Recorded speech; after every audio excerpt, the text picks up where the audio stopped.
Un momento la sesión. Muy buenas tardes, bienvenidos todos y todas a esta quinta sesión del Seminario de Historia de las Migraciones en México, SEMIM. Hoy tenemos el gusto de contar con dos académicas, Susi Porter como comentarista y Larisa L. Veloz. Creo que me comentaba que por primera vez presentando el libro aquí en México, entonces estamos muy contentos de tenerlas a ambas. Que Susi, en una semana súper ocupada, también haya aceptado participar. Tiene el evento de la Red Mujer esta semana en Salt Lake. Entonces, muchísimas gracias, Susi. Y bueno, en la sesión de hoy nos acompañan los coorganizadores y coorganizadoras de este seminario, el doctor Pablo Yankelevich, del Centro de Estudios Históricos del Colegio de México, la doctora Catherine Betzina, de la División de Historia del CIDE, y las anfitrionas, que somos la doctora Daniela Gleiser y una servidora, Irina Córdoba, del Instituto de Investigaciones Históricas de la UNAM. En principio le voy a dar la palabra a la doctora Susi Porter. Agradecemos también a las demás personas que se encuentran en esta sala y en la reunión virtual. Voy a presentarla muy brevemente, después ella nos va a hablar de este libro maravilloso, Even the Women Are Living, Migrants Making Mexican America, 1890-1965, perdón, pero en inglés me cuesta mucho trabajo. Y después le vamos a dar la palabra a Larisa. Lamentamos mucho que la doctora Marta Judith del Instituto de Investigaciones Sociales no pueda sumarse a esta reunión y deseamos su pronta mejoría. Bien, Susi Porter es doctora en Historia por la Universidad de California en San Diego. Actualmente es profesora en el Departamento de Historia y el Departamento de Estudios de Género de la Universidad de Utah. Trabaja con la comunidad latina en proyectos de mejoramiento comunitario y está involucrada como experta en casos de asilo.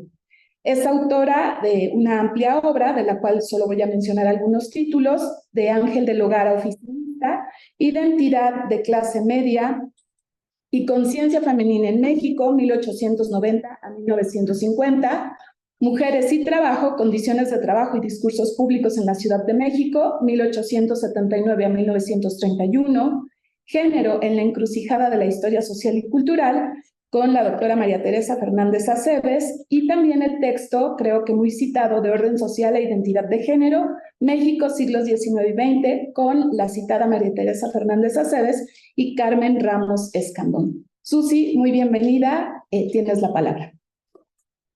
Pues es un gusto estar con ustedes.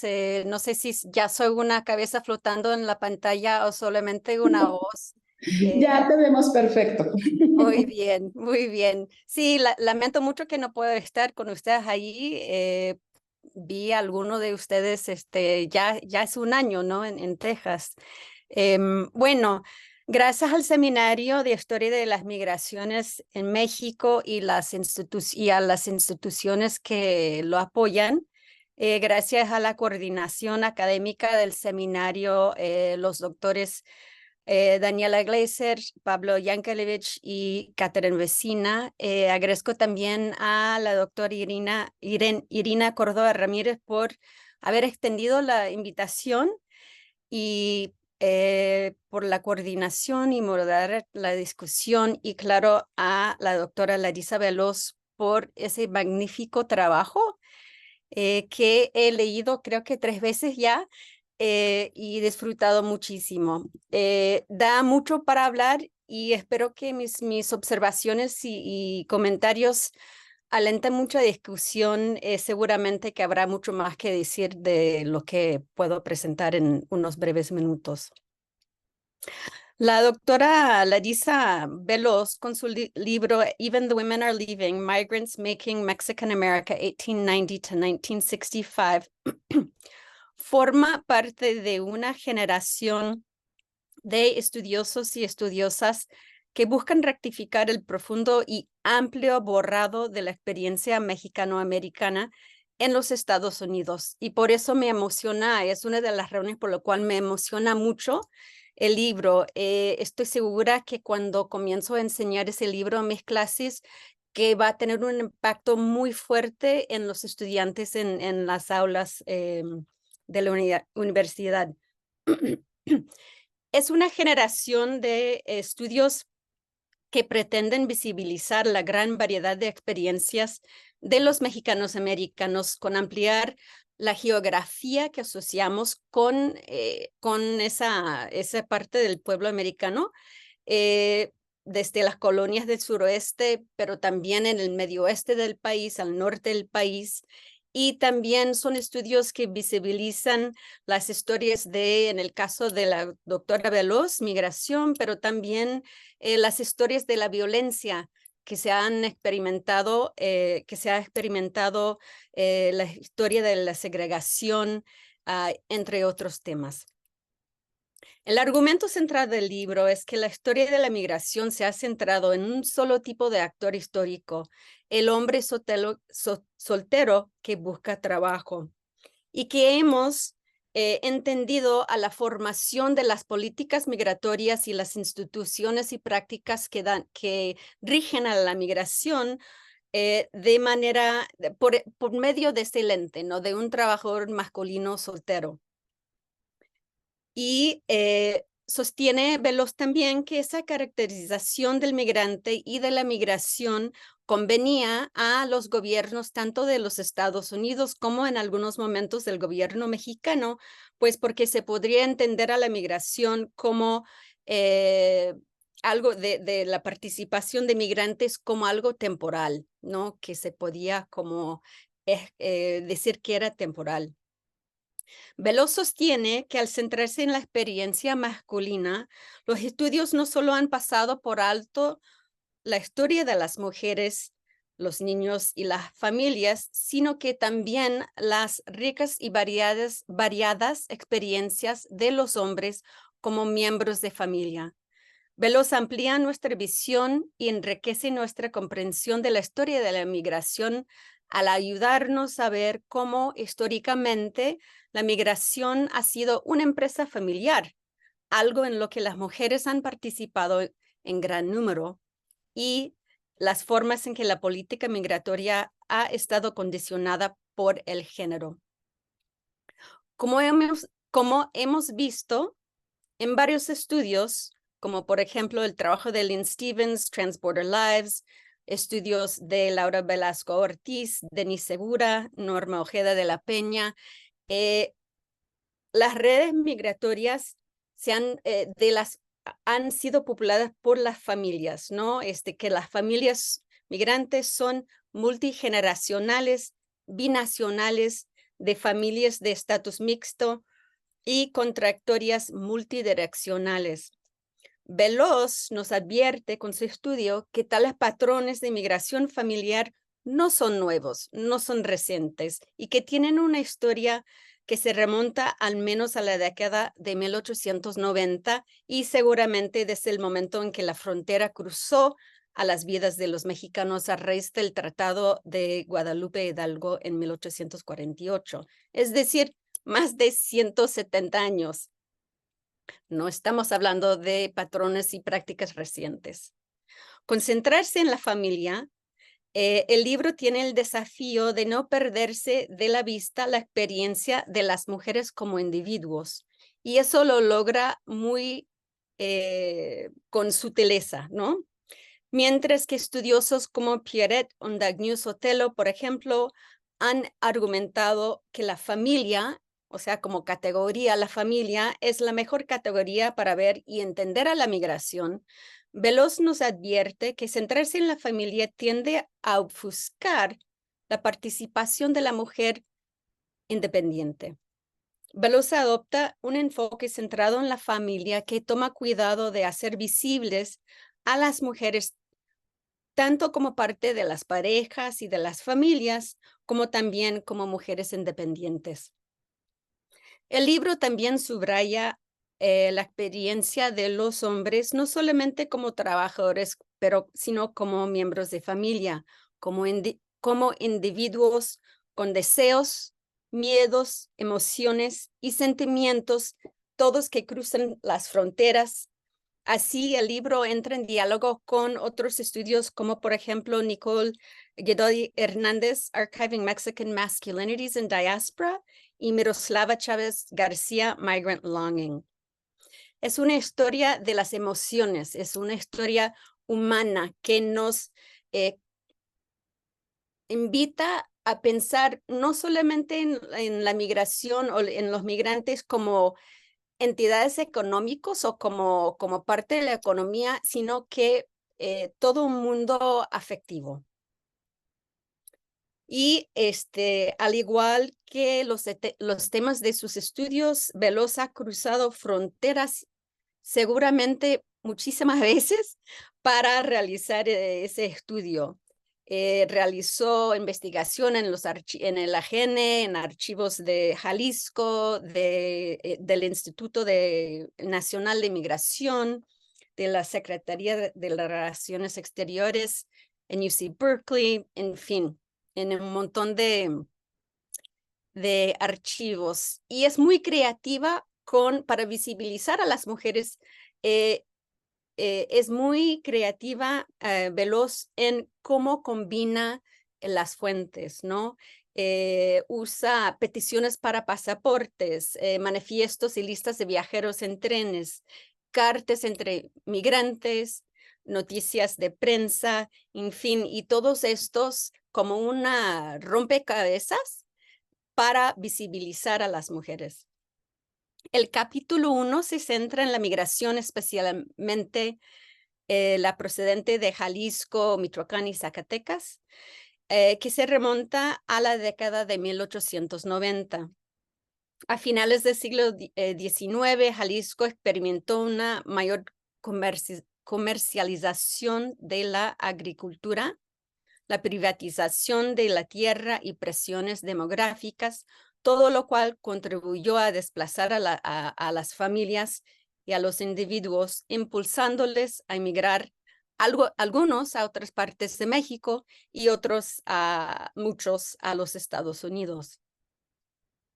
Según lo que descubre Veloz con ese uso creativo de las fuentes, es que las mujeres eran, por ejemplo, 16% de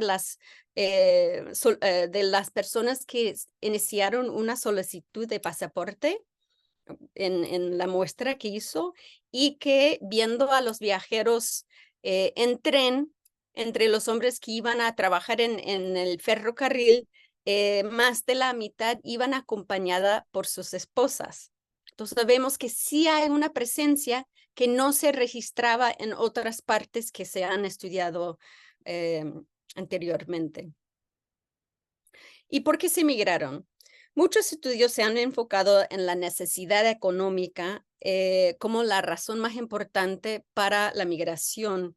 Y Veloz nos urge ver que debiéramos tomar en cuenta los motivos basados en la familia. Y eso también lo vemos en las solicitudes para pasaportes.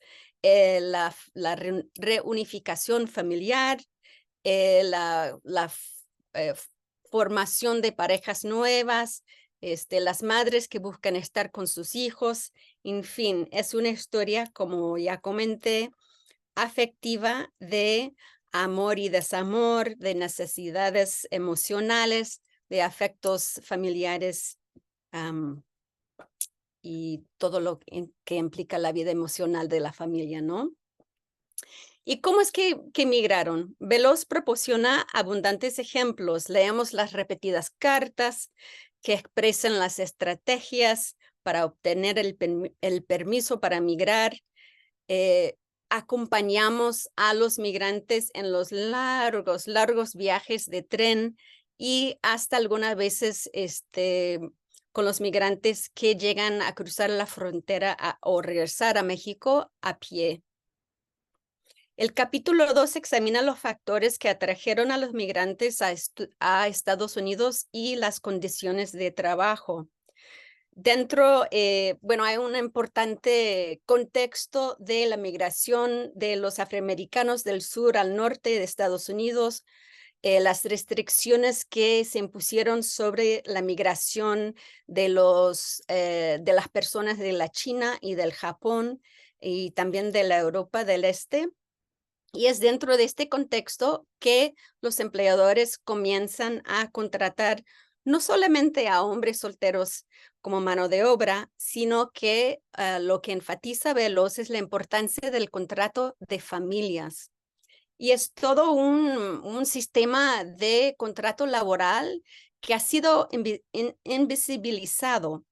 Y cuando estamos pensando en los bajos salarios que se pagaban a los braceros, a los obreros mexicanos, lo que Veloz nos dice es que estos salarios eran para familias, no eran solamente para una persona, sino que en base del trabajo de una familia entera. Entonces eso realmente nos gira cómo evaluamos al valor del salario y los mecanismos de los cuales aprovecharon los empleadores en Estados Unidos. En el capítulo 3, Veloz examina la migración dentro del contexto de la Gran Depresión de 1930 y analiza entre los miles y miles de personas que regresaron a México a una muestra de 577 migrantes que pasaron por Ciudad Juárez, Laredo y Nogales. Con el endurecimiento de la frontera, las familias tuvieron que elaborar estrategias para navegar nuevas realidades del cruce fronterizo. Después de décadas de vaivén, de cruzar, de recruzar de fronteras, las familias en ese momento ya eran de estatus mixto, estatus en cuanto a su ciudadanía. Entonces, cada vez que una familia tenía que cruzar la frontera, diferentes miembros de la familia confrontaban oportunidades, requisitos y limitaciones diferentes. Así que se desenvolvieron redes de comunicación entre los migrantes con los consulados, con pues, vecinos, con otros que se habían migrado para entender cómo hacer ese cruce en familia. Entonces, hay todo un aspecto del estudio que entra en diálogo, creo, con la historiografía sobre esa cuestión de estrategias familiares, ¿no? Estoy pensando, por ejemplo, en lo que se ha escrito sobre las prácticas de la compra de libertad entre los esclavizados en Perú, en otras partes, y las estrategias que las familias emprendieron para migrar, ahorrar dinero y comprar libertad. Y aquí vemos a las familias también intentando crear una estrategia para reunificar la familia y para mejorar su bienestar. En el capítulo 4, Veloz sostiene que la movilidad de las mujeres era más propensa a ser limitada. Limitada legalmente porque estaba sujeta a restricciones de inmigración más duras, o por ejemplo durante el programa Bracero no había un mecanismo, sí se podía migrar, pero no había un mecanismo, un programa específico que apoyara a las mujeres a migrar. Estaba más limitada económicamente porque las mujeres se enfrentaban a más dificultades para encontrar trabajo asalariado y más limitado o quizás digamos peligroso físicamente debido a abusos y asaltos que experimentaron cruzando la frontera.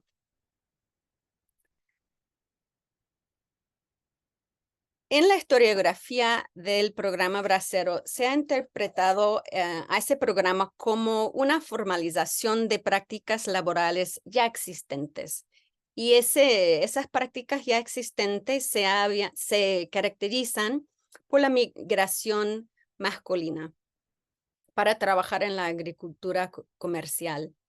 Y Veloz sostiene que el programa Bracero fue una interrupción de los patrones preexistentes de migración familiar y la migración de las mujeres como miembros de la familia.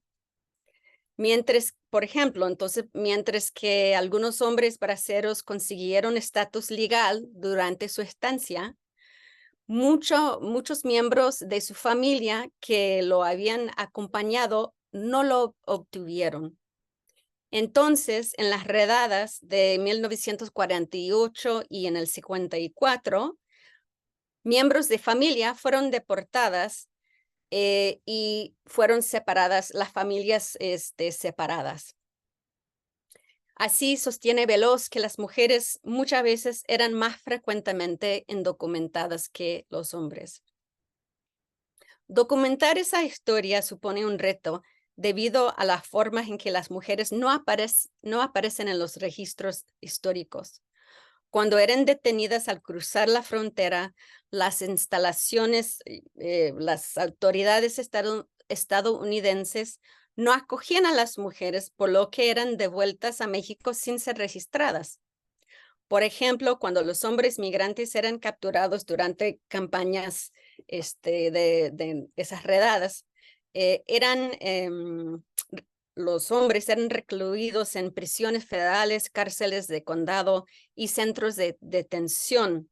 Las mujeres y los niños, especialmente los que eran agarrados en las zonas fronterizas, eran llevados a la frontera donde podían, o sea, eran ahí depositados para regresar voluntariamente sin ser registrados, ¿no? Entonces, toda una historia escondida que no se ha registrado hasta ese uso creativo de las fuentes de Veloz. Pues queda mucho por hablar y puedo soltar algunas preguntas después, pero quería nada más agradecer a la autora de ese estudio porque pensando en que hoy en día son 37.2 millones de personas de origen mexicano residentes en Estados Unidos, que es un incremento, bueno, el incremento de hispanos en total es de casi 20% desde 2010. Entonces, 1 de cada 5 personas en Estados Unidos son hispanos. Y la política migratoria, como bien saben todos ustedes en este seminario, no es solamente en debate, pero es un debate muy polémico con un costo muy alto para los migrantes mexicanos. Y creo que este estudio de la doctora Veloz pone en evidencia que no estamos hablando de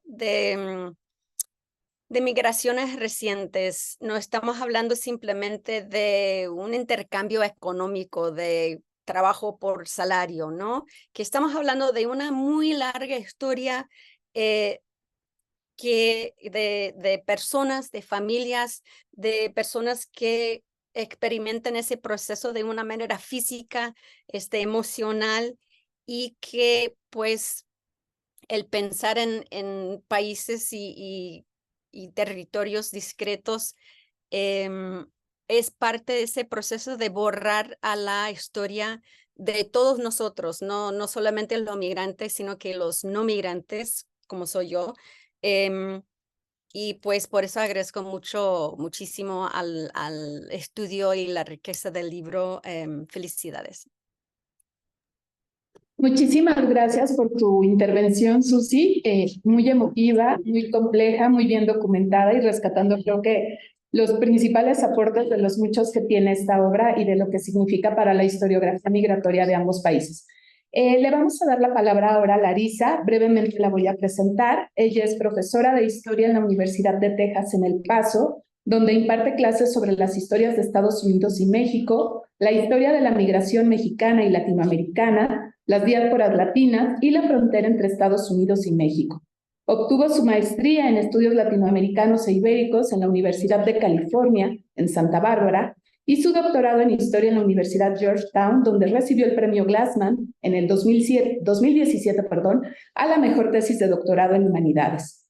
Su obra, respaldada por una beca Fulbright García Robles en México y por una Mellon beca para estudios internacionales de posgrado, culminó en la publicación del libro que hoy comentamos, mismo que ha sido editado este año por University of California Press. Actualmente, Larisa realiza un proyecto de investigación sobre las historias orales de mujeres migrantes mexicanas durante la última parte del siglo XX. Larisa, Tienes la palabra. Pues muchísimas gracias.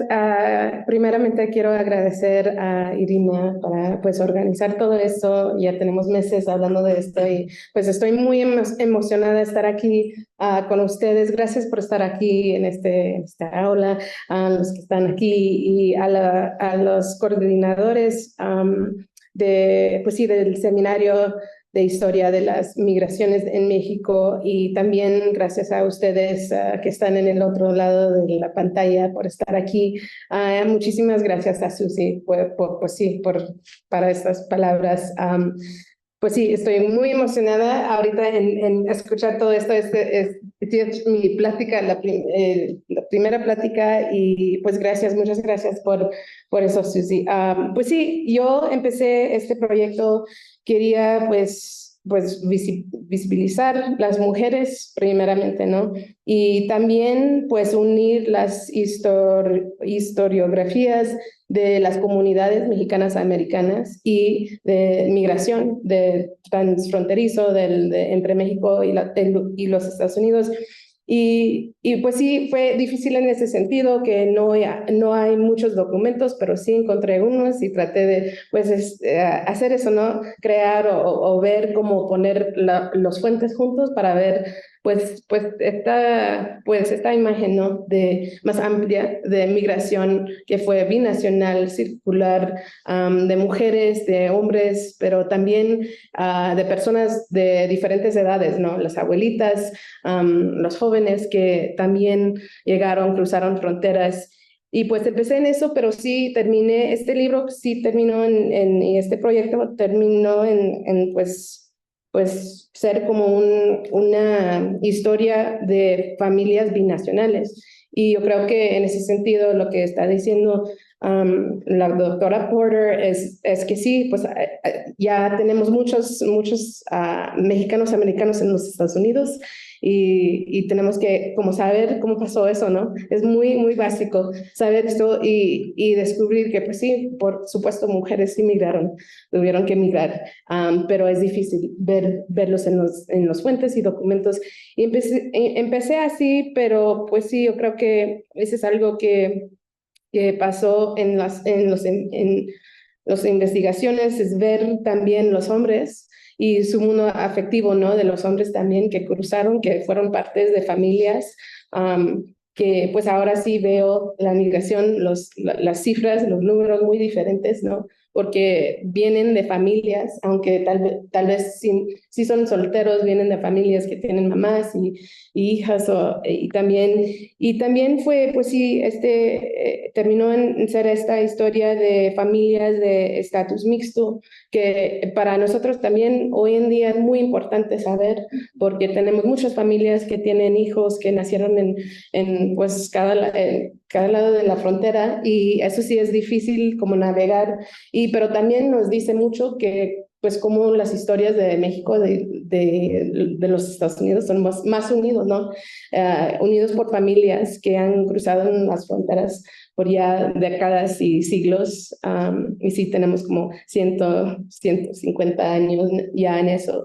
Y esa parte sí es un poquito triste, ¿no? Porque pues todavía tenemos estas familias que no están juntas, que pues por leyes migratorios, que es muy difícil, pero hemos tenido este problema por años y años y todavía no tenemos como una manera en pues hablarlo y también en ver la historia, que es muy larga, esta historia de estas familias.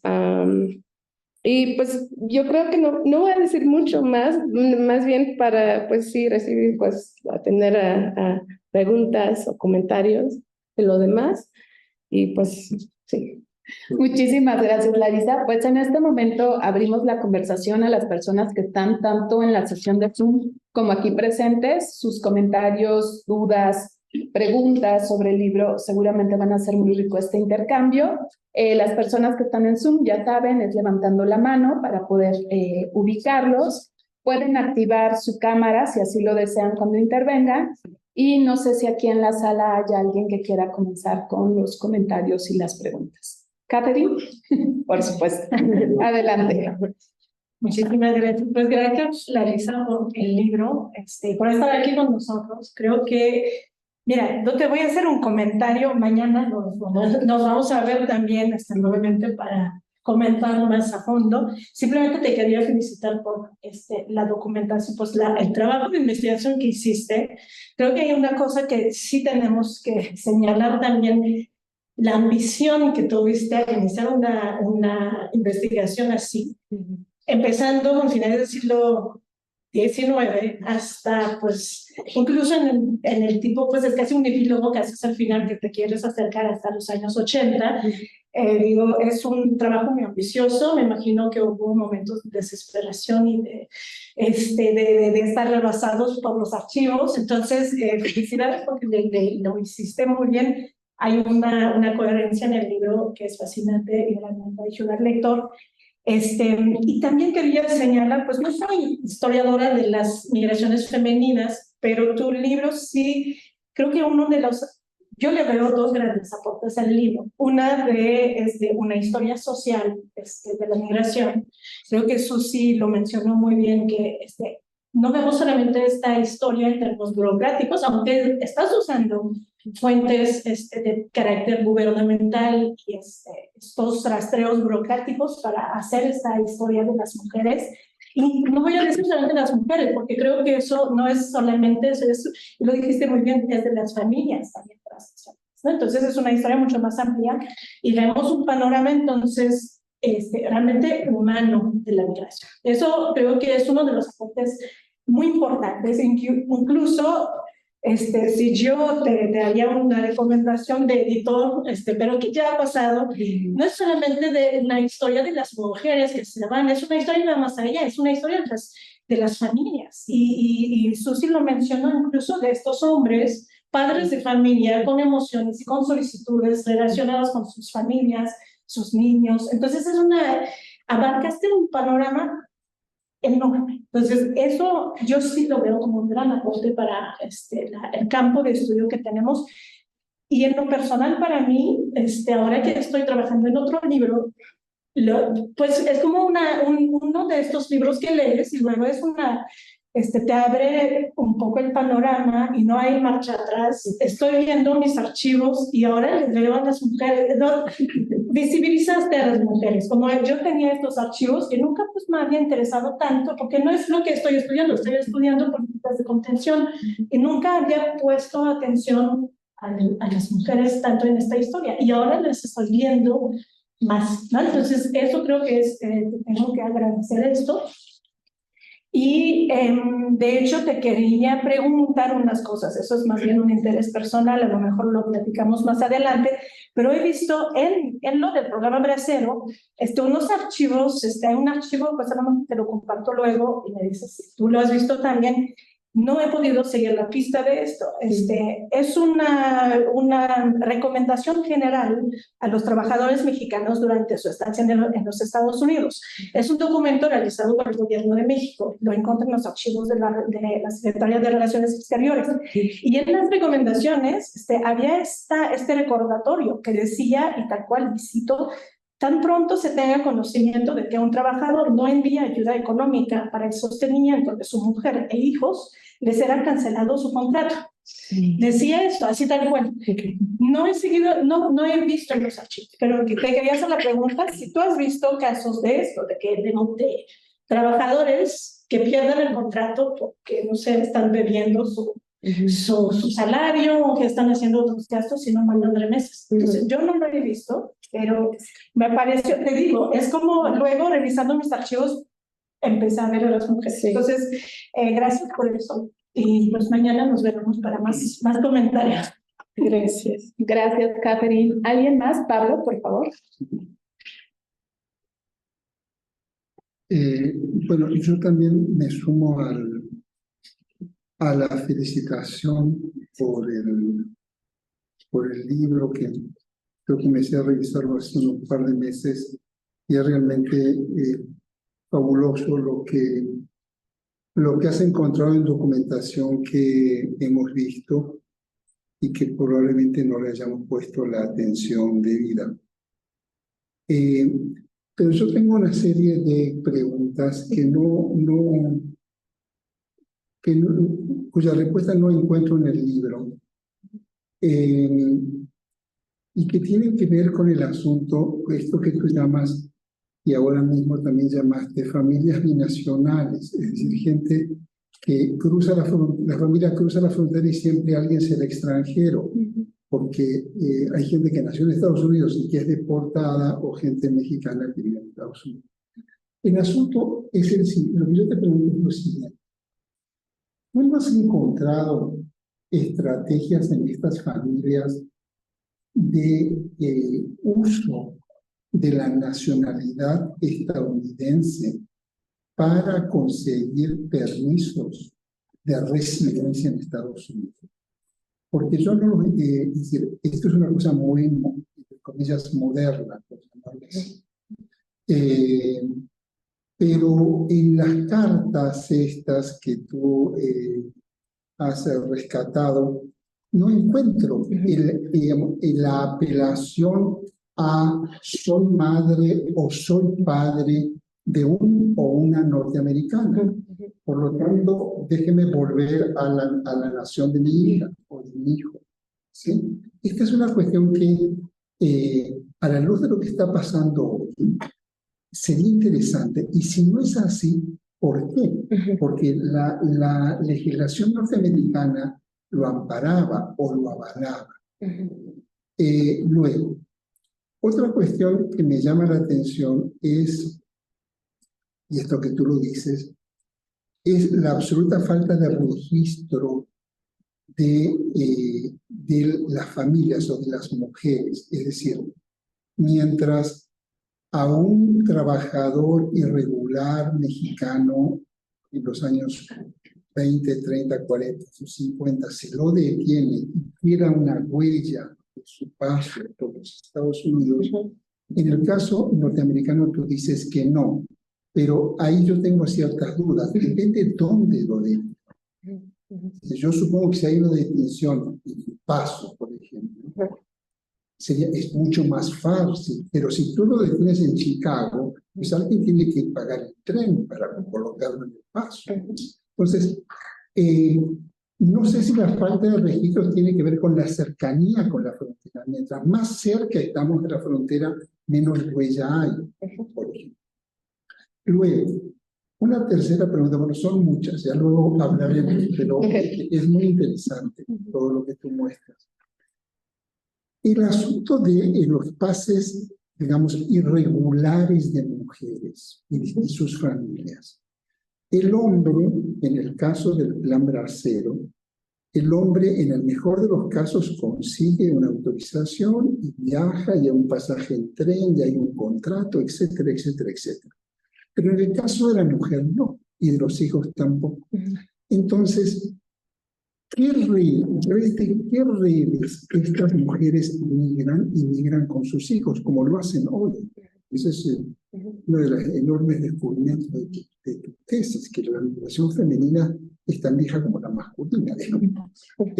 Pero a través de qué redes lo hacen, teniendo en cuenta de que el viaje de una mujer y un niño es muchísimo más riesgoso, como tú mismo acabas de decir, el asunto de los abusos, etcétera, etcétera, etcétera.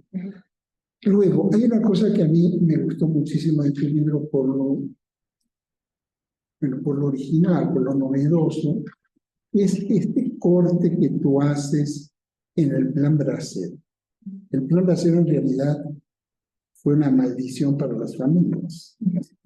Contrariamente a lo que uno podría pensar, el primer plan regular, etcétera, para la familia fue un desastre, absolutamente un desastre. Una línea de corte, es decir, hay una manera de migrar antes de la familia, antes del plan Bracero y después del plan Bracero. ¿Sí? Eso es así, efectivamente fue así. Es decir, hay más discontinuidad en ese patrón migratorio que continuidades. Bueno, tengo muchas más, pero por ahora. Muchas gracias, Pablo. ¿Alguien más quiere hacer alguna pregunta o le permitimos a Larisa recuperar la voz para dar respuesta a estas que ya son bastante y después, sí, por favor. Una pequeña observación. ¿El programa Cero tiene alguna relación con la Segunda Guerra Mundial? O sea, para cubrir el déficit de trabajadores del campo, ¿no se implantó ese programa mientras pues estallaba la guerra? Muchas gracias por su pregunta. Larisa, ¿quieres responder? En el orden que tú desees. Voy a hacerlo en el orden que llegaron las preguntas y ver si lo tengo en mis notas aquí correctamente. Pues muchas gracias, Caterina, para las preguntas. Y yo creo que para contestar, pues porque ya estoy pensando en ese fuente que encontró usted, y yo creo, no lo he visto, pero sí tengo documentos todavía que tengo que repasar ahí de la Secretaría de Relaciones Exteriores. Yo no he encontrado ningún como ejemplo o ningún caso en cual, yo creo que ni hay una manera en cual los agentes podrían ver que los hombres en los Estados Unidos no estaban mandando dinero. O sea que no sé cómo podría hacer eso. No, de lo que yo sé, no estaban como vigilando las remesas de ningún tipo, o sea que no había tanto vigilancia en todo eso. Amenaza, fue completamente, yo creo, y yo creo es eso también en encontrar y ver todos estos documentos, y más bien pues sí, en los tiempos del programa Bracero, y antes de eso también hay amenazas por todos lados en los periódicos, como en diferentes fuentes, pues políticos municipales que están diciendo algo pues sí, para hacer, mira, en esta manera tienes que ir a los Estados Unidos, tienes que comportarte así y mandar dinero o ser un tipo de hombre, más bien, de familia, para quedarse con este contrato. Pero yo creo que todo eso fue, pues sí, como, pues sí, una amenaza. No había como, yo no pienso que había como formas en regular todo eso, vigilar o eso, pero sí ya ahorita estoy pensándolo más y quiero ver si hay más, pues porque sí hay como diferentes cónsules que están en los Estados Unidos, que están diciendo diferentes cosas a los braceros, y tal vez en eso también tienen como, y yo creo que es muy como informal nomás decir a los trabajadores qué deben de hacer y luego ya, pero no hay manera de vigilar eso, pero en lo que yo sé. Perdón, la presento. La señora nos acompaña, es la mamá de Larisa y es una migrante atravesada por estas experiencias muy bien documentadas por el libro. Adelante, por favor. Nada más quería comentar, no sé si recuerdo todo bien en el libro, lo hemos leído por muchos años, capítulos y repasado, pero y no sé si hay como algo así en un contrato, legal que dice pierden su contrato, pero sí recuerdo, creo que comentaste en uno de los capítulos que el gobierno de México contrató a un señor que iba y les recordaba a los braceros de sus familias. Creo que esa es una manera como de decirles, recuerden, tienen familias allá, mándenles dinero, no se olviden de ellos, no se queden acá y hagan otra familia acá, recuerden, algo así, o sea, no directo, pero como que no se les olviden que tienen sus deberes, responsabilidad de acordarse de las familias y mandarles dinero. Algo así pasó, ¿no? Sí. Creo que lo contrató el gobierno de México. Sí, muy bien, sí, muy bien. Sí, y eso sí fue una historia que encontré como, pues eso también, ¿no? Cuando empecé este proyecto no tuve tanto acceso a todos los periódicos y luego así ya pues puedes, y sí encontré como varios artículos sobre este hombre que estaba trabajando por sí estaba trabajando como por el gobierno, pero era como un personaje del radio o algo, pero fue como como algo que le contrataron para hacer eso, para ir a los diferentes como campos y decirles cosas así que como qué tienen que hacer, qué les pueden mandar a sus familias para hacer. Eso es esta recomendación, porque además venía en este documento, viene el cómo hacer la remesa, a dónde acudir, cómo transferir. A lo mejor- Tal vez sí Voy a es. visitar Ok, bien. vamos a hablar más. Ok. Yo creo que eso fue todas las preguntas, o sea, de Catalina. Ok. Y luego, pues, oye, estoy pensando en los de el doctor Yankolovich. Gracias, muchas gracias por todo esto. Bueno, voy a empezar con el de que si partes de familias, un miembro de familia usó como estrategia de, pues, obtener o residencia para algún otro familiar, ¿no? Y yo no tengo muchos ejemplos o sea, en el libro, y tengo conocimiento de unos procesos que empezaron, y esto no llegó al libro, y fueron de fuentes que encontré en El Paso. Ahí en nuestra universidad tenemos un archivo y había un señor que trabajaba fue como no sé, pues la Iglesia Católica, pero parte de cómo ayudaron a los migrantes que cruzaron. Y sí encontré unos casos en cual, y todavía no lo o sea, ni sé si va a entrar en un artículo o libro por allá, pero es que a veces sí podrían regularizar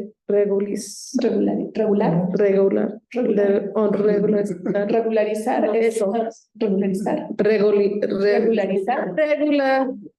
Regularizar eso. Su estatus cuando tenían hijos que nacieron en los Estados Unidos. Pero fue en un momento y no quiero decir que es algo que pasó, y también depende de los años, ¿no? Y esto fue en 1900, como en los años 40, después de algo que no era como ley migratorio, más bien fue no me acuerdo, registro y no sé cómo decirlo en español, no sé si ni quiero aprenderlo, pero Register of Aliens, que tuvieron que hacerlo después, pues cuando empezó la guerra mundial, la Segunda Guerra Mundial. Y cuando tuvieron que hacer eso, muchos casos llegaron pues sí, al gobierno de los Estados Unidos, en donde familias empezaron a decir eso, que yo no tengo registro porque llegué en 1921, ponle, y pues todo de la frontera, la oficina estaba cerrada. Yo crucé así, sin registro. No sé si era la verdad, pero sí podría ser. Y luego contaron que pues sí tienen 3 hijos que viven aquí, que están, y a veces sí podrían hacer eso. Podrían como regularizar su estatus. Pero no encontré muchos ejemplos, o sea, para ponerlo aquí, pero yo creo que sí es manera de encontrar como, pues sí, estos documentos. Y yo creo que es algo también que cambia con los años, ¿no? Porque tiene que ver también cómo cambian las leyes de migración. Por ejemplo, en 1952 hicieron otro cambio de ley en los Estados Unidos y luego en 1965. En 65, si vas a ver, después de eso, sí va a haber muchos de esos casos porque cambiaron la ley en decir, si tienes familia, sí puedes, o sea, que sí puedes entrar como más fácil, ¿no? O tienes prioridad, algo así. Pero fue con ese cambio de leyes. Y yo creo que más bien sí puede encontrar uno registros de eso o ejemplos, pero después de 1965, porque tuvieron esa ley. Pero en la carta de esta señora que le escribe al presidente, como muchas otras. Sí, sí. Ellos ni siquiera refieren a que sus hijos son estadounidenses. Es decir, lo dicen, nacieron allá, pero ahora está conmigo. Sí, pero en realidad a quien deportaron fue a un ciudadano, bueno, a un ciudadano estadounidense. Sí, sí, sí, sí. Sí, eso es interesante también. No sé si tal vez es parte de, pues, el proceso que no saben cómo hacerlo. Más bien es algo que, y en ese tiempo de escribir al presidente Roosevelt, que recibió un montón de cartas, yo creo que más bien es eso, ¿no? Él fue como, fue el principio de tener como un presidente como un culto de personalidad, él estaba como muy popular, yo creo que fue eso, ¿no? Que más bien el no saber cómo hacerlo para nada, pues empezaron a nomás escribir al presidente. Y también tampoco no tenían como idea cómo hacerlo. No era algo tan regular, o sea que sí, yo creo que sí, para hacerlo necesitaban, pues sí, dinero, tal vez un abogado, licenciado, algo así, y sin eso, pues nomás a escribir al presidente para ver lo que podría pasar. Pero pues eso es la respuesta. ¿Puedo entrar en Sí, la conversación? Adelante, Daniela. Después hago mis propias preguntas, pero yo lo que estaba pensando mientras ustedes hablan es que la cuestión es si esos niños serán norteamericanos o mexicanos, porque no existe la doble nacionalidad y para México eran mexicanos por jus sanguinis, ¿no? Porque nacieron de padres mexicanos. Por eso cuando regresan, no sé si realmente hay conflicto para que regresen a México, porque México los reconoce como mexicanos. Y Estados Unidos, pues también los ve como mexicanos, por lo menos lo que he leído sobre las repatriaciones a partir de entre 29 y 32, nunca ve a estos niños como ciudadanos norteamericanos, los ve como mexicanos. Y la pregunta es si estos niños fueron registrados al nacer o no, porque pueden haber sido registrados en consulados mexicanos y por lo tanto tener la nacionalidad mexicana, pero creo que más que nada pudieron no haber sido registrados, porque como muchas familias, bueno, no sé, no tenían la costumbre de registrar a los hijos al nacer, entonces creo que también son niños que en buena medida no tienen papeles. Entonces es muy difícil decir son ciudadanos norteamericanos, porque según quién, y quizás los registraron los consulados mexicanos y no son ciudadanos mexicanos. Entonces creo que ahí hay un tema de nacionalidad que, y como en México no lo registraban tampoco, ¿no? O sea, muy poca gente tenía tal nacimiento. Entonces, no sé en qué momento los empiezan a ver como. Ahora, sí, en lo que sí usa la ciudadanía norteamericana es estos niños que fueron enviados a México a la fuerza o por decisión de las familias de regreso a partir del 29, muchos regresan, ¿no? Y tú lo cuentas en el libro, argumentando que nacieron allá. Entonces, para eso sí les sirve, para regresar en los 40, ¿no? Sí. Pero no sé si en tan temprano les sirve a las familias. Mi pregunta también sería si les sirve para cruzar la frontera de regreso, o sea, ya que están en México, decir, a ver, tenemos un hijo nacido allá, podemos regresar todos, pero sí regresan ellos, ¿no? Muchos. No sé si se ha contado cómo regresan, pero creo que, pero hasta ahí, perdón, y luego hago mis propias. Y pues sí, para responder a ese comentario, yo creo que también es importante, o sea, que ¿para qué lo necesitan, no? ¿Para qué necesitan decir que si son ciudadanos de cualquier país? Y en términos que cuando regresan estos niños y quieren como trabajar o algo así, tal vez es ahí cuando le piden pues sí, como acta de nacimiento de los Estados Unidos y luego ahí, pues así, ahí necesitan, pero también no lo necesitaban tanto y además en cruzar la frontera en esos tiempos hasta pues los 70, ¿no? Podía uno cruzar nomás diciendo americano, no necesitaba la acta tampoco. O sea que, pero sí es pues sí, un tema de nacionalidad. Tengo que pensarlo un poquito más, pero yo creo que sí puedo decir que no importaba tanto tener nacionalidad, ciudadanía de los Estados Unidos en esos tiempos, porque no fue como parte pues sí, rechazar en la frontera. Podían hacer muchas cosas, pero en ciertos tipos de trabajo sí necesitaban eso. Pero luego, pues sí, ahorita sí, ¿no? O sea, después de yo creo que después de los 70 sí es muy importante tener esos documentos, sí y sí vamos a tener más registros de todo eso. Y le importaba también a los gobiernos tener eso. Pero sí cambió y no era, yo creo que no era tan importante, pero no sé cuál año, o sea, que pone lo que sí cambió cosas así. Ok, tengo más. En voy a intentar contestar las otras preguntas. La segunda pregunta o el comentario fue Lo de la huella, la profundidad de la huella. sí, y de detención.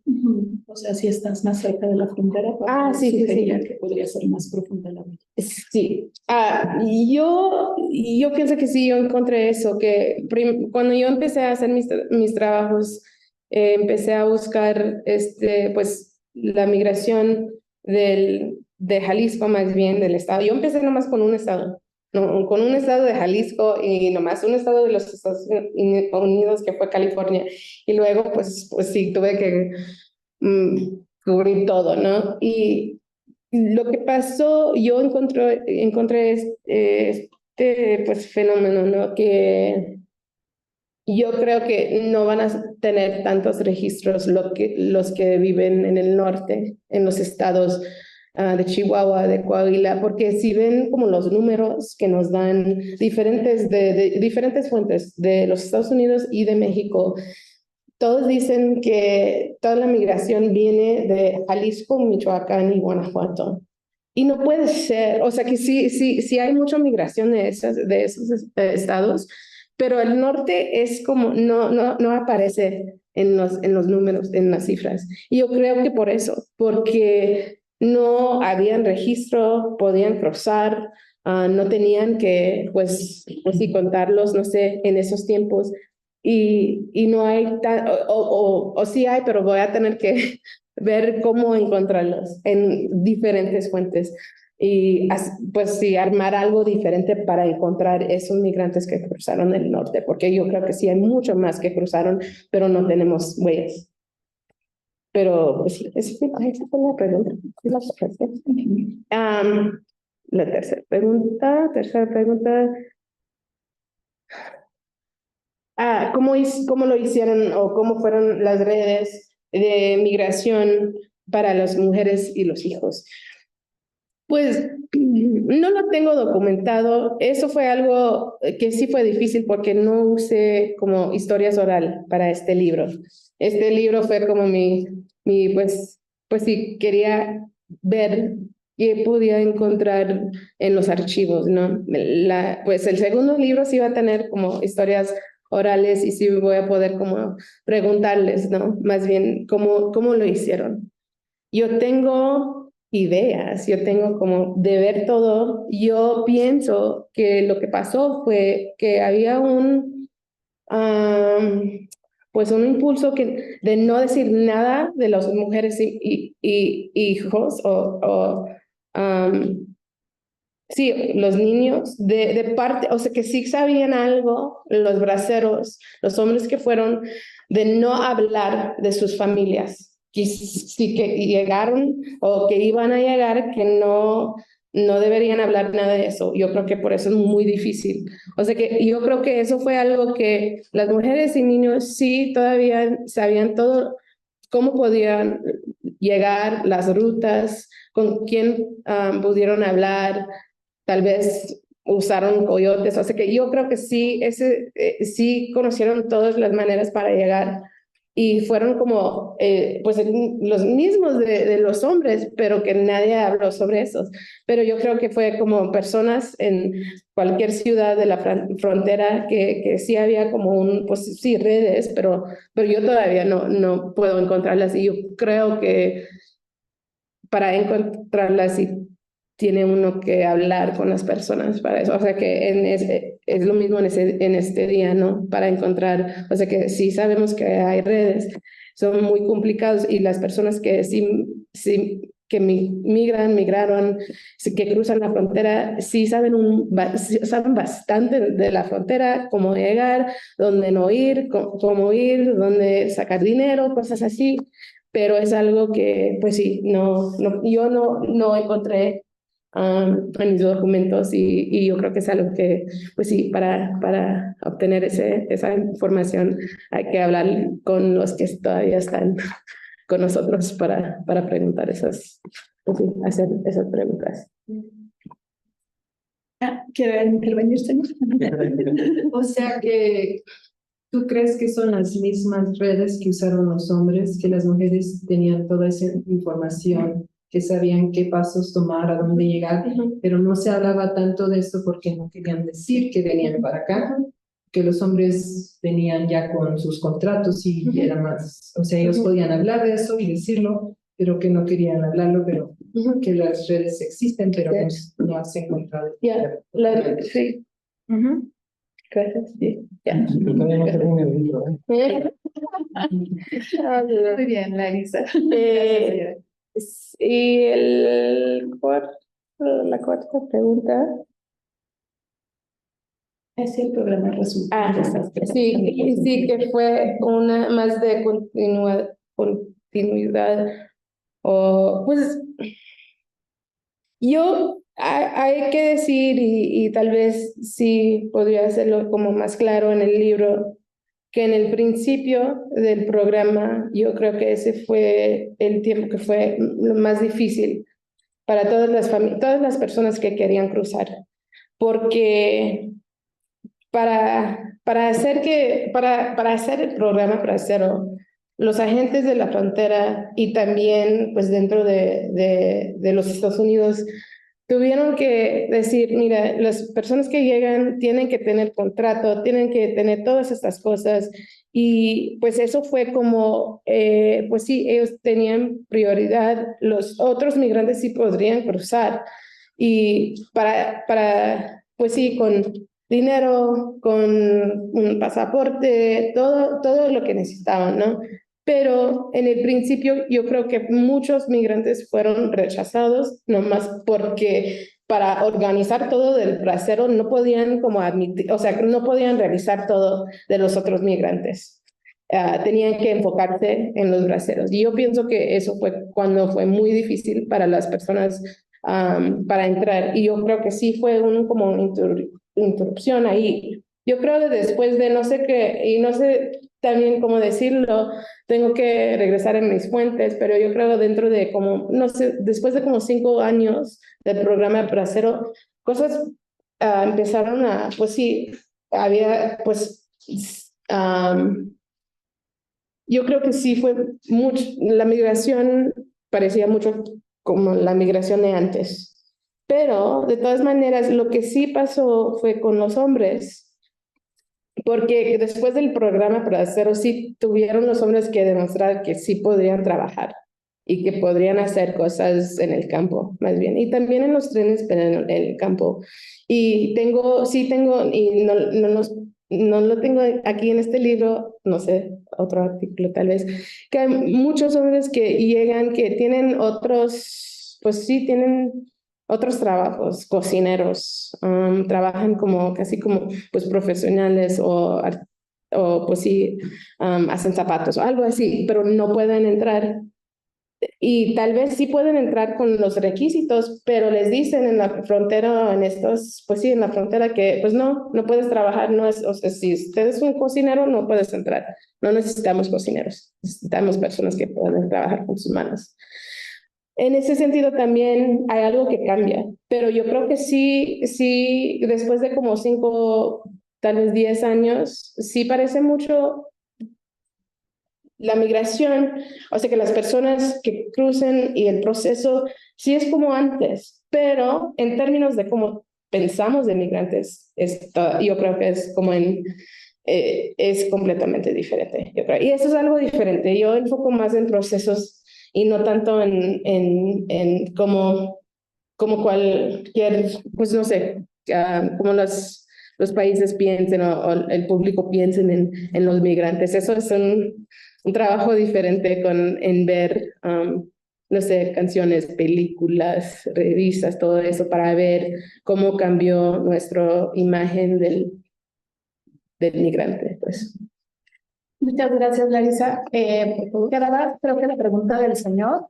Hay una persona que levantó la mano en Zoom, entonces si quieres le contestas brevemente lo del inicio del programa con la guerra, que él lo tiene como una duda y ya le damos la palabra a Consuelo. Ok. ¿Me, me puede hacer la pregunta otra vez, nomás para... Sí, Gracias. ese programa Abracero fue plasmado para sustituir la mano de obra que quedó vacante mientras Estados Unidos iba a la guerra, la Segunda Guerra Mundial. O sea, hubo un déficit. Sí. Porque al contratar mano de obra quiere decir que les hace falta, que no hay quien trabaje. Sí. Yo pienso que sí es difícil documentar eso, o sea que hay que ver todos los números y ver todos los que fueron de los Estados Unidos para estar en el ejército, ¿no? Y luego ver si realmente se iban de los campos. Yo tengo duda de eso también. Yo creo, y pues también es difícil encontrar las fuentes, ¿no? Que dicen, no, pues nomás queremos mano de obra y esta es una oportunidad perfecta para hacerlo y tener contratos en cual podemos pagar mexicanos menos dinero.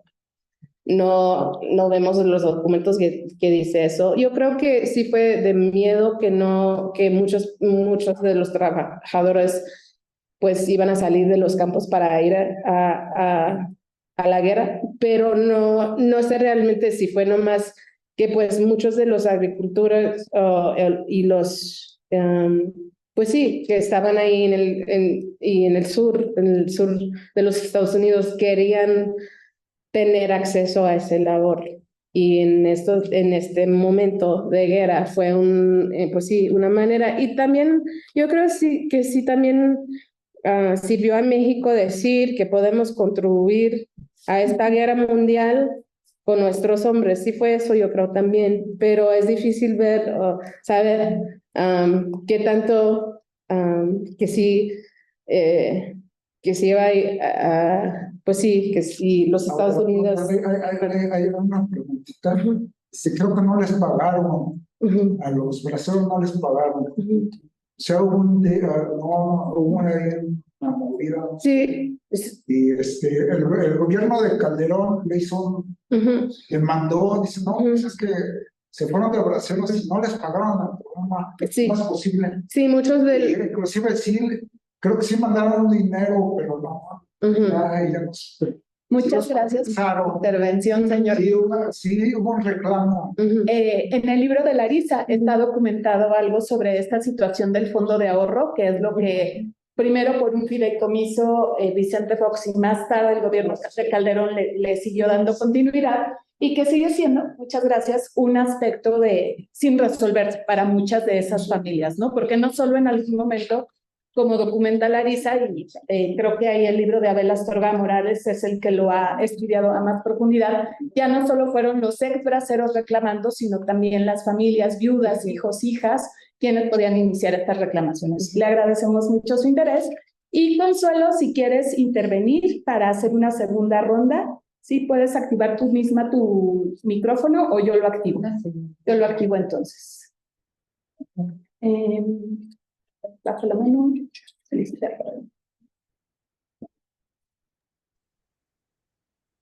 No puedo. ¿Me estás preguntando a mí? Perdón. No, Susi, es a Consuelo, pero como que no la puedo reactivar en el audio. ¿Ya me escuchan? Sí, gracias. Sí, ok. Hola, buenas tardes. Soy Consuelo Castillo y trabajo en el Archivo Histórico de la Unidad Académica de Estudios Regionales de la Coordinación de Humanidades UNAM, aquí en Jiquilpan.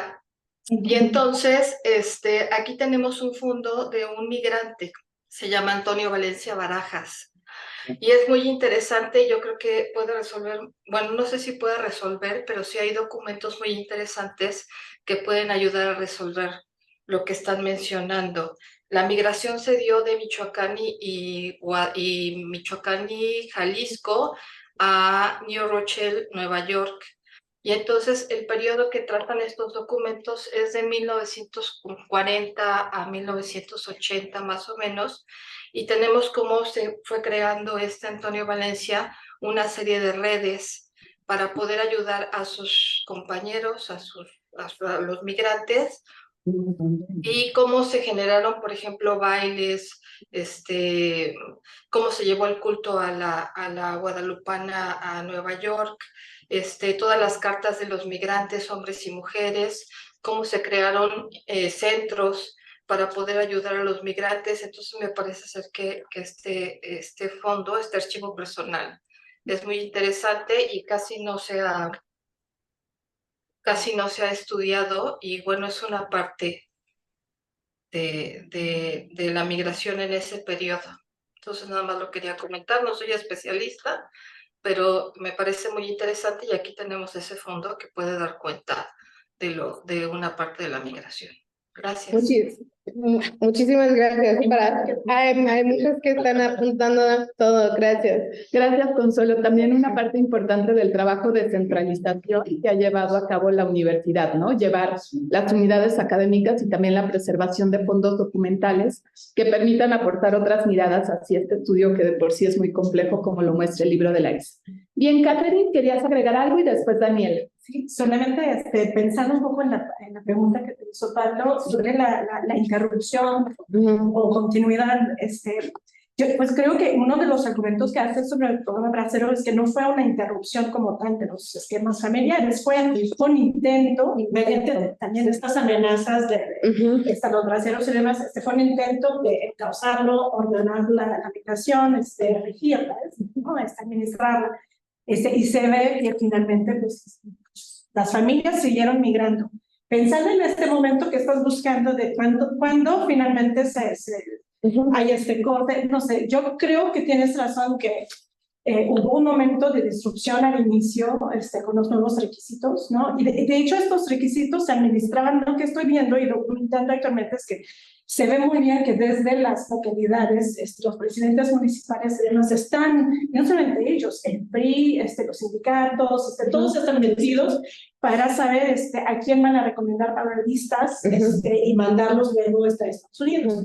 Esto creo que efectivamente fue como un momento de disrupción y también para evitar que migraran todos en bloques hasta la frontera, creando problemas también, ¿no? De una frontera que no estaba, pues las ciudades carecían de instalaciones y demás para esto.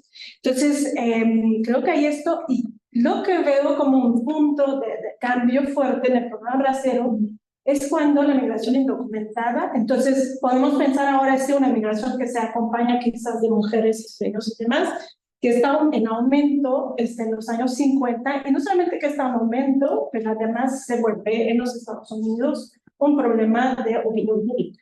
Entonces, y aquí hay de nuevo un intento mucho más sólido para terminar con la migración documentada, y se implementan entonces nuevos mecanismos para consolidar este control, y creo que eso de nuevo es con esta idea de hacer el programa, de hacer un programa de una migración ideal, temporal, masculina, etc., ¿no? Entonces creo que hay como intento a partir del 52, sobre todo pues, del 54, de volver a implementar estos mecanismos de control. Yo creo que aquí hay como... Y luego se afloja de nuevo, eso sí que se afloja un poco, y sobre todo con estos, y creo que aquí sí quizás podrías estar haciendo una distinción entre el bracero como regular y los especiales, que fueron unos migrantes que volvían como una migración repetida, y creo que ellos había como más flexibilidad, a lo mejor los acompañaron a las mujeres y niños. Entonces hay como una distinción, y se cancela creo que en el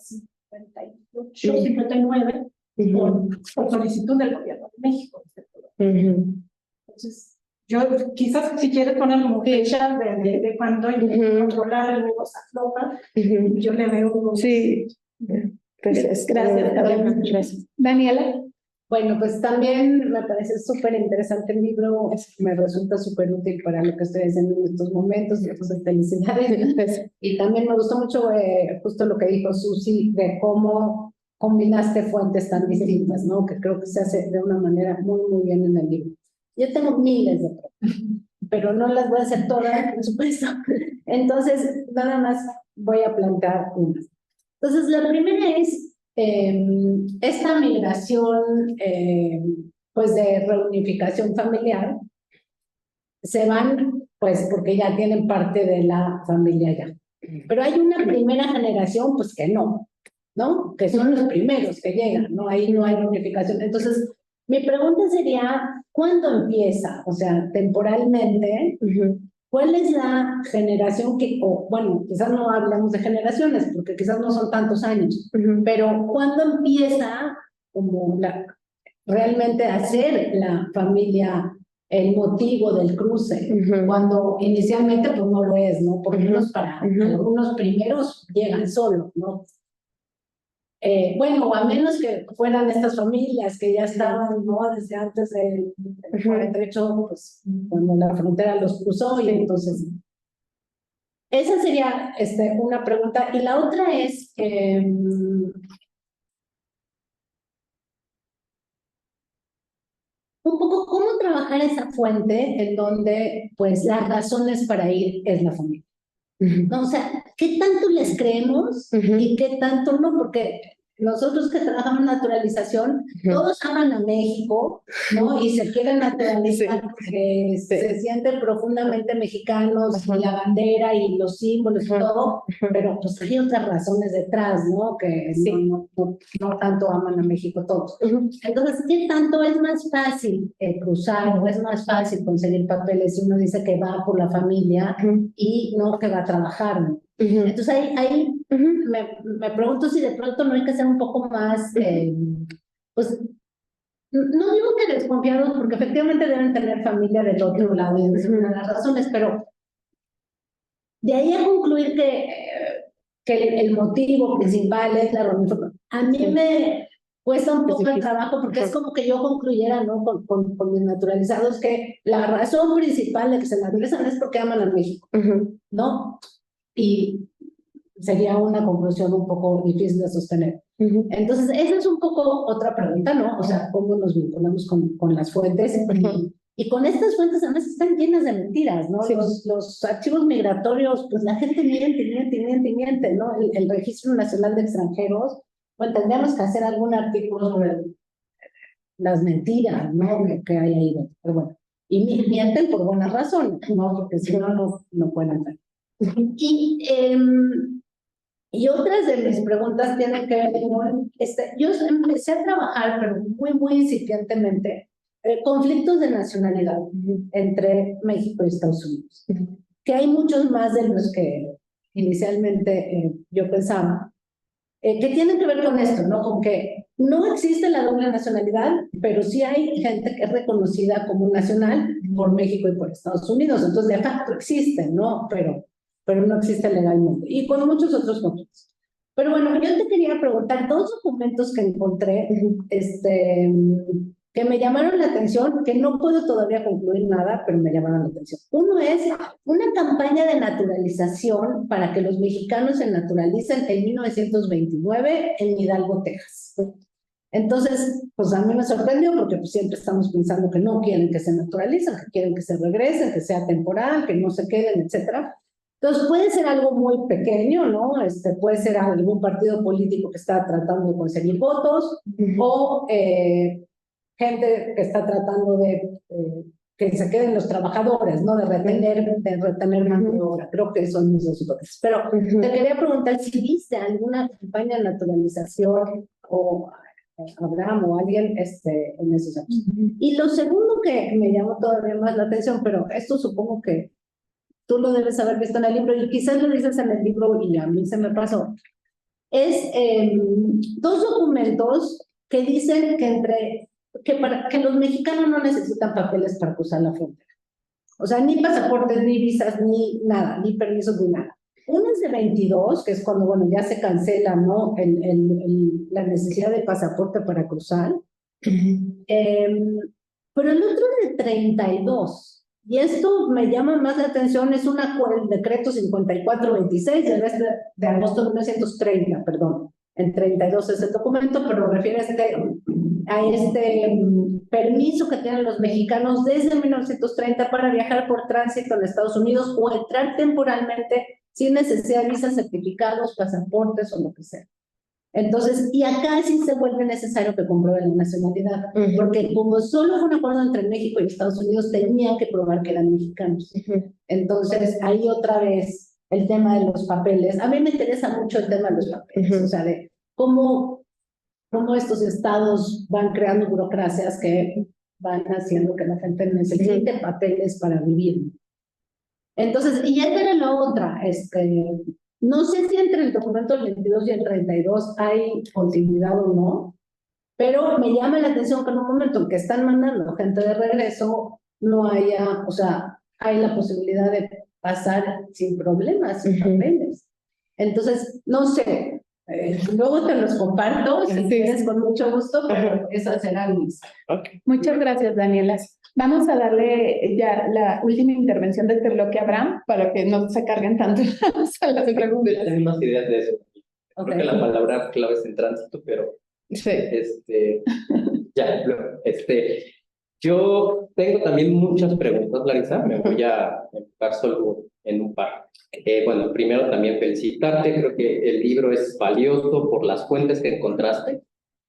No solo que encontraste, que hemos visto, los que trabajamos estos temas, y le hiciste unas nuevas interpretaciones. Eso sí mismo es valioso, pero sobre todo por las preguntas que abres. Es decir, hay cosas que que creíamos o dábamos ya por explicadas, y con estas interpretaciones que estás dando, me parece que se abre un nuevo panorama de nuevas preguntas de investigación. Una, aprovechando que estás aquí presentando el libro, quiero preguntarte por qué escogiste o cómo decidiste Jalisco y California. O sea, si es claro a lo largo de todo el libro que están estos dos, ustedes salieron en la documentación, desde el principio decidiste que esos, porque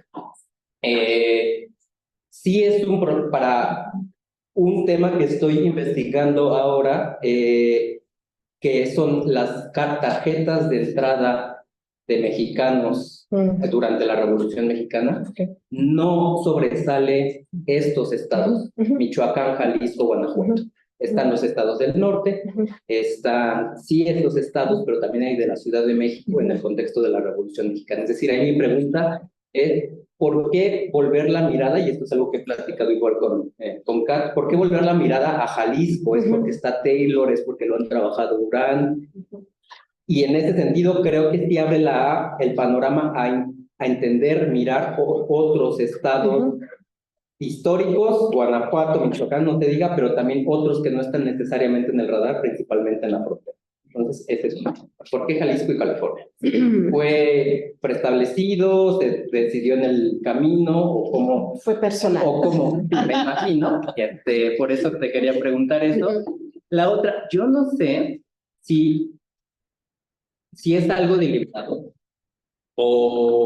y quería preguntarte, a lo largo del libro, en la introducción, sí hablas de familias transnacionales, luego empiezas a hablar de experiencias binacionales, familias binacionales, hasta la 140, que es el capítulo, ya no me acuerdo qué, si es el de Cárdenas y Roosevelt, vuelves a decir experiencias transnacionales.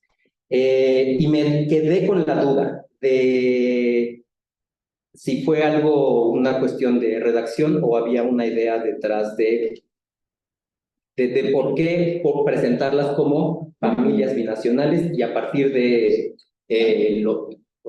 la segunda mitad de los 30 ya hablar de experiencias transnacionales. Y la otra, que no está en el libro, pero sí, bueno, yo me dejé engañar por el título. Estaba esperando ver la migración de mujeres. Exclusivamente ya, digamos, en las primeras páginas uno se da cuenta que es la unidad familiar, ¿no? Y eso regresa a preguntas súper interesantes al mismo trabajador. Y las apuntas casi para el programa Bracero, que dices, no todos se van porque necesitan para sobrevivir o para sostener la familia. Algunos quieren ir por dinero para ahorrarlo y poder invertir. Creo que esto regresa a las preguntas a los 20 e incluso tipificar y hacer un perfil más de historia social, si es posible, de quiénes son estos jornaleros durante la Revolución, durante la década de los 20 o antes, ¿no? Me parece que eso es algo que me quedo pensando para las cosas que estoy haciendo. Y mañana te pregunto. Sí, Larisa, muchas gracias. Yo creo que con paciencia tú da respuesta a las que puedas. Hago el comercial. Mañana hay otra presentación del libro de Larisa por el INEM a las 5 de la tarde de la Ciudad de México para que le sigan preguntando, para que puedan estar atentos, porque también hay que pensar que ella está haciendo este ejercicio, este esfuerzo de escucharnos en español, la traducción a la lengua con la que está más habituada, y eso es muy cansado. Entonces, donde tú digas, muchas gracias a todos, me lo llevo. Ok, gracias, muchas gracias por todas esas preguntas. Voy a intentar, pues, contestar muchas, pero no sé si voy a llegar. Y voy a empezar aquí con las preguntas que, pues, quiero añadir algo que fue personal por lo de Jalisco y California. Y fue más que eso, pero sí fue personal porque yo tengo familia en Jalisco y yo, pues, sé pues, la historia de muchas personas que fueron a Jalisco y llegaron a California. O sea, eso fue nomás algo que yo observé, que decir, como en California viviendo ahí, ¿y de dónde vienes? ¿De dónde viene tu familia? De Jalisco. O sea, que nomás fue eso.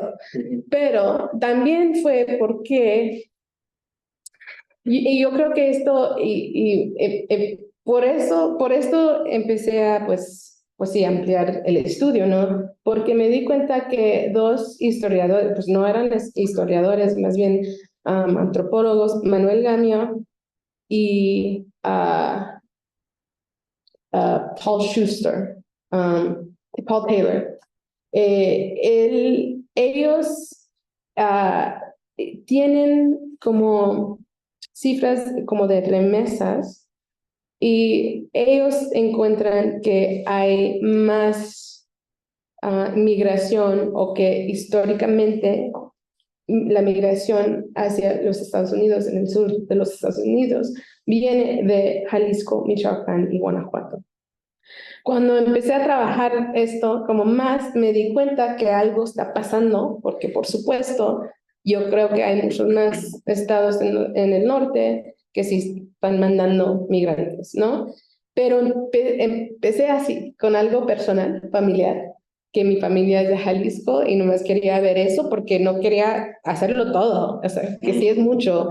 Y en ese sentido sí aparece como fragmentos, ¿no? Y para mí es importante decir que yo lo veo como un principio, o sea que por los que quieren ir más allá de lo que hice aquí, pues van. Porque yo empecé a nomás tratar de, pues, rescatar o encontrar, y primeramente esa historia de mujeres.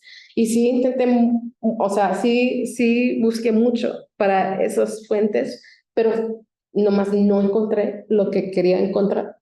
Y fue eso, ¿no? De pensar, ok, pero ¿por qué? ¿Por qué no tenemos documentos de las mujeres? ¿Qué fue diferente? ¿Cómo fue el proceso?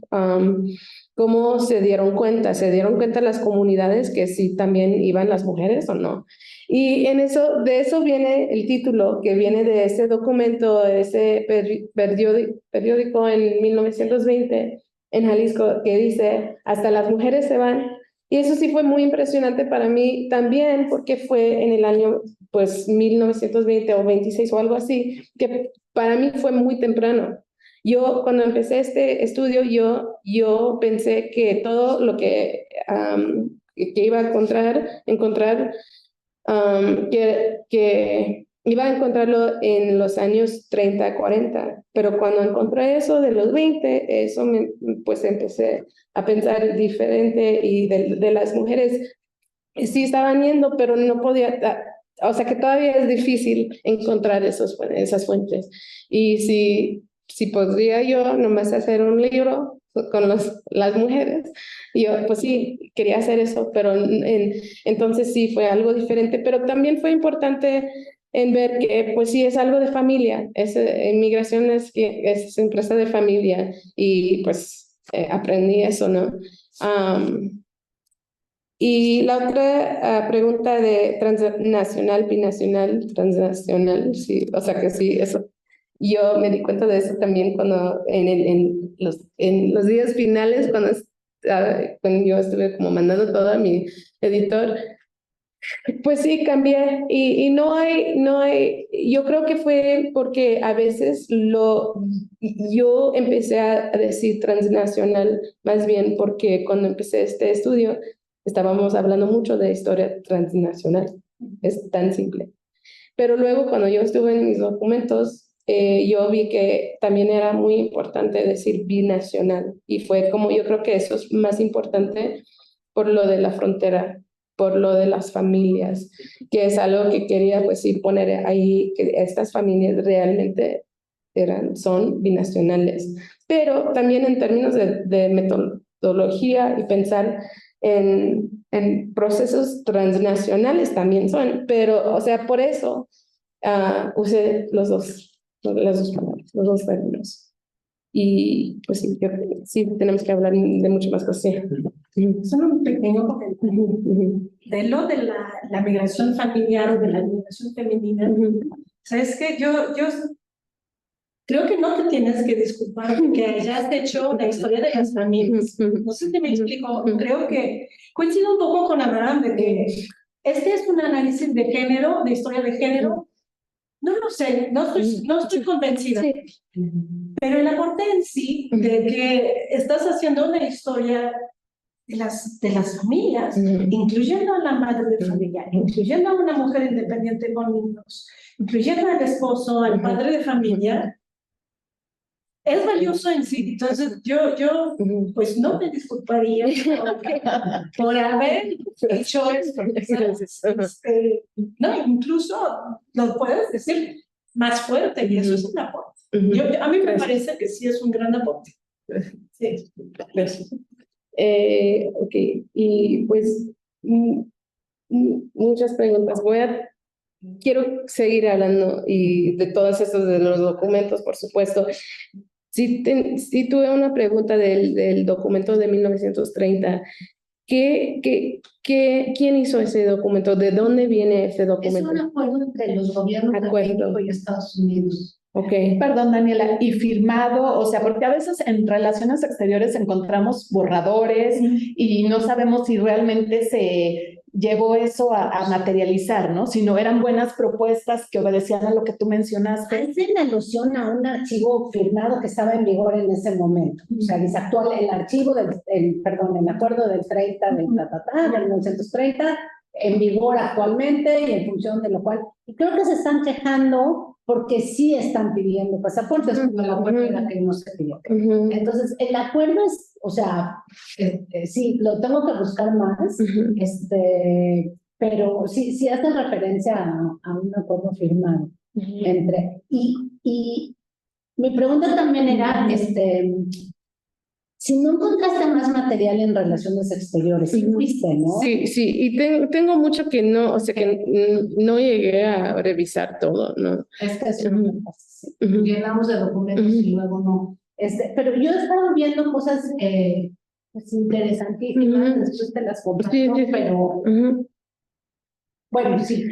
Y nomás quería preguntar eso porque eso sí es diferente el documento de 1922 que era de Hidalgo, Texas. Ese es del 29. 29, ok, 29 de Hidalgo, Texas, y hay una campaña de personas ahí en los Estados Unidos que están diciendo a los mexicanos que se naturalicen y adquieran la nacionalidad estadounidense. Y es interesante porque es justo antes de yo pienso, pero no estoy seguro, no he visto eso en ninguno de mis fuentes, no.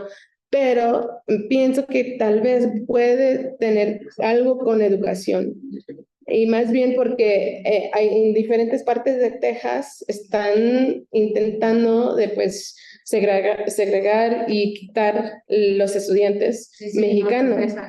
Y yo creo que tal vez puede ser algo así, es la única cosa que puedo pensar ahorita, pero no sé, sí es un documento muy Es interesante. muy interesante porque lo que encontré en realidad es un volante que imprime el consulado mexicano, diciéndome, mexicano, no te naturalices, no te dejes engañar, bueno, no te dejes convencer, no te naturalices, ¿no? Nosotros te apoyamos, pero lo que no quieren es que cuando ahora la política es lo contrario, ¿no? Los consulados dicen a la gente, naturalízate, es la mejor forma de... Y no sé, Daniela y Larisa, LULAC tendría algo que ver. Tal vez. LULAC surge en 29, ¿no? Sí, Y cierto. su idea es, Sí, cierto. seamos ya estadounidenses, ¿no? Y pues tal vez un paso es, dejemos la nacionalidad, o sea, hagamos esta formalización, que es lo que tú estás estudiando, o sea, esta intervención de agencias estatales, de leyes, para decir, dejemos atrás nuestra mexicanidad y hagámonos ciudadanos. Pues tal vez como una primera invitación, porque como dice Larisa, no sabías, necesitabas una asesoría jurídica de un sistema jurídico que además es distinto en México y en Estados Unidos, o sea, había mucho que hacer, pero probablemente podría ser LULAC, es lo que yo pensaría. También ya no pensé en eso, pero tal vez. Y pues voy a decir nomás unas cosas muy breves en respuesta a las otras preguntas. Eso sí, también para mí es algo que, pues sí, pues a veces sí, no me deja dormir pensar en eso de que los motivos, ¿no? Que escriban en sus cartas, que dicen tal vez en la frontera o tal vez para obtener un pasaporte y decir, pues sí, vamos a creerlos completamente. Y pues no podemos saber, es la cosa. Yo creo que la cosa importante para mí para usarlo, no para abrir esta, pues sí, discusión de que las mujeres sí fueron y sí querían ir, es que para mí yo encontré que ese motivo de familia me sorprendió a mí. Y tal vez no es tan sorprendente que usaron eso como tal vez no fue su motivo. Y yo creo que sí es mejor pensarlo que hay varios motivos por cualquier migrante, es muy difícil saber y es difícil saber cómo, y tal vez cambian sus motivos también, tal vez cambian sus motivos para ellos mismos, pero también tal vez lo usan ya en diferentes maneras y eso sí es difícil.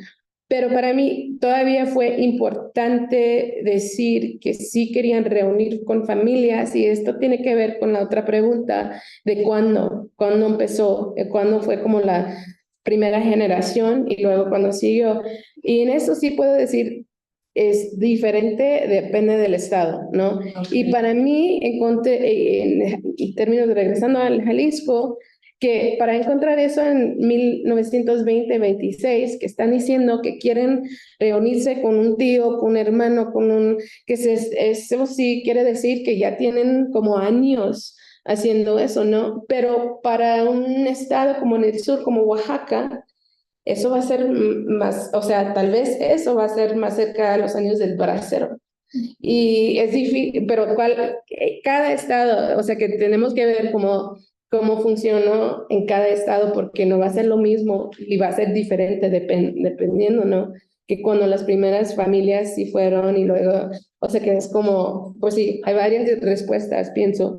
Y para mí, empezando con Jalisco y pues sí, esas migraciones a California, yo creo que eso fue tal vez no están diciendo la verdad, pero sí, se siente que sí pueden decirlo, que sí pueden decir, voy a reunirme con familia, y eso para mí es algo, pensar en eso, o sea, nomás eso, que sí tienen familia, o sea, que sí tienen que decir que tienen familia. Y también eso también viene de las leyes migratorias, ¿no? De los Estados Unidos, porque cuando llegan a la frontera te preguntan que si tienes a alguien que quieres quedar con alguien y también hasta tienes que darles un domicilio.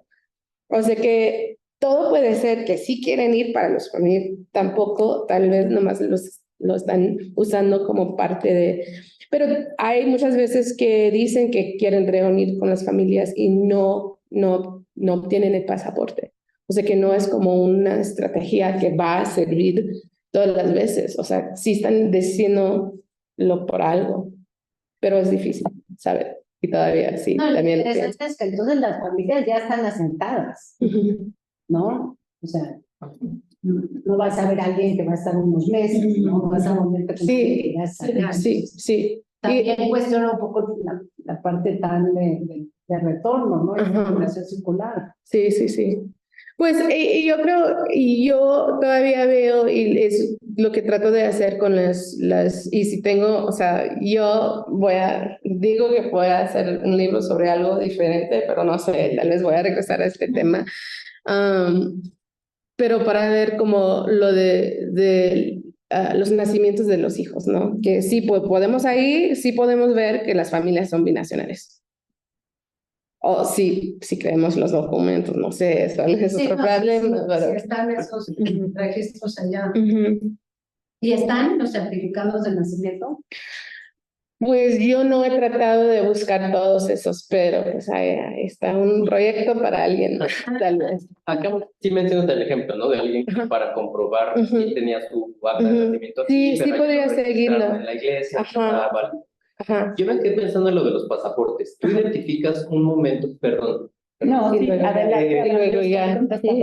Me quedé pensando porque en los primeros casos que registras de Jalisco del 20 o algunos casos que registras del 20 dices, la solicitud de pasaporte es al gobernador. Y eventualmente esto se convierte en algo federal. Esto es algo que yo he estado buscando cómo funciona en el diseño. Sí. Y más bien lo que yo veo ya a la hora que llegan los migrantes para los 40 es que hay un conflicto, digamos, como un problema de cuál va a ser un pasaporte válido, el de los gobernador del estado o el federal. Sí. Porque hay no muchos, pero algunos casos me encuentro, sobre todo al inicio y es Segunda Guerra Mundial, que les dicen, es que díganle a los braceros que el pasaporte se emite a nivel federal. Y ahí es un problema de falta de información, pero sobre todo de diseño del Estado mexicano. ¿Tú identificas un momento en el que hay este giro de pasaporte o documentación estatal que se va federalizando o en las fuentes que tienes? No, pues es interesante porque yo pienso que pues después de la depresión que hay que tener algo federal para los agentes de los Estados Unidos, pero realmente no he encontrado muchas fuentes que dicen ahí por los 40 que hay esta... Es que es un requisito de los Estados Unidos. Sí. Pero los Estados Unidos dicen, solo vamos a reconocer pasaportes por Secretaría de Relaciones. Ajá. Eso. Por ahí tengo. En los 40, ¿no? Yo creo que tiene que ver con el gran flujo de braceros y de pronto con esto que los propios braceros documentan. Después yo ya llegaba a la frontera con la carta de mi empleador y qué requisito, qué centro de contratación, qué programa especial yo pasaba, ¿no? O sea, como en el afán de controlar, no sé. Sí, y en los Estados Unidos lo que pasó fue, durante la Gran Depresión, no hicieron como una ley nueva. Más bien querían como, pues sí, estar seguros que los migrantes que llegaron sí llenaron todos los requisitos, o sea que sí enforzaron todo, pero no fue un cambio de ley. Y luego en 1939 creo que fue una ley que fue como una ley que hizo que cruzar sin documentos fue crimen. 29, sí. Fue como crimen, ya. Y yo creo que también en eso tiene que ver que los Estados Unidos empezaron a decir, no, pues un pasaporte, necesitas un pasaporte federal, no de los gobernadores, ya. Pero tal vez, sí, Daniela, tal vez quizá. De hecho, al principio también presidentes municipales podían emitir. Ajá, en el principio también, sí. Después ya no.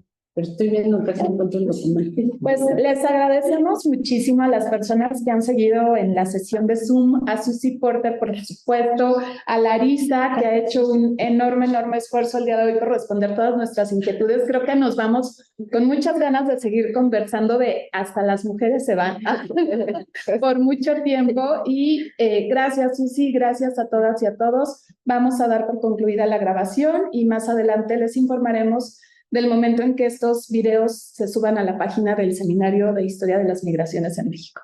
Buenas tardes.